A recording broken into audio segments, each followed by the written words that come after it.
జనాలకు నచ్చింది అనుకున్నాం. నిజంగా ఈ ఆడియన్స్ అంటావా, ఆడియన్స్ ప్రేక్షకులు ఏమో అన్నా కానీ వాళ్ళు నిజంగా అన్న జనాలు సూపర్ అన్న, సూపర్. ఎందుకంటే మౌత్ టాక్ అనేది ఒకటి ఉన్నది చూడన్న, ఎన్ని ప్రమోషన్ చేసినా అంత అది పనికిరాదన్న దాని ముంగట. ఈ సినిమాకి వాళ్ళే చాలా దేవుళ్ళు అంటావు, నిజంగా దేవుళ్ళు అన్న. తిరుపతికి పోయి దేవుని మొక్కితే ఆ దేవుడు మన బాధలు తెల్లారుస్తారో తెల్లడు, మళ్ళీ తెల్లారి దేవుని మొక్కి నమ్మకంతో ఉండి మన పనులు మనం చేసుకోవాలి. కానీ ఒక సినిమా చూసి థియేటర్లు వేసినాక ప్రేక్షక దేవుళ్ళు సినిమా చూసినాక వాళ్ళు చెప్పేటువంటి మాటలే మనకు అన్నం పెడితే మనం ఇంకో 2 అడుగులు ముందుకు తీసుకుపోతాయి అంటావు. అవునన్నా.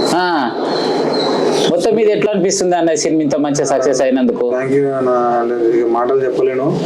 ప్రేక్షకులకి, ఆడియన్స్ కి, ఎవరైతే జనాలకి, మందికి మీ అందరికి థ్యాంక్స్ అన్న. యూత్ గానీ, ఫ్యామిలీస్ గానీ అందరు పోతారు, అందరు చూస్తారు. మొన్న మేము థియేటర్ విజిట్ పోయినప్పుడు మస్తు అనిపించింది. అందరు ఎగబడిపోతారు, హౌస్ఫుల్స్ ఉన్నాయి. సో దాని నాకు కళ్ళలో నిందిరినాయి. ఆనందం అలాగుంటది.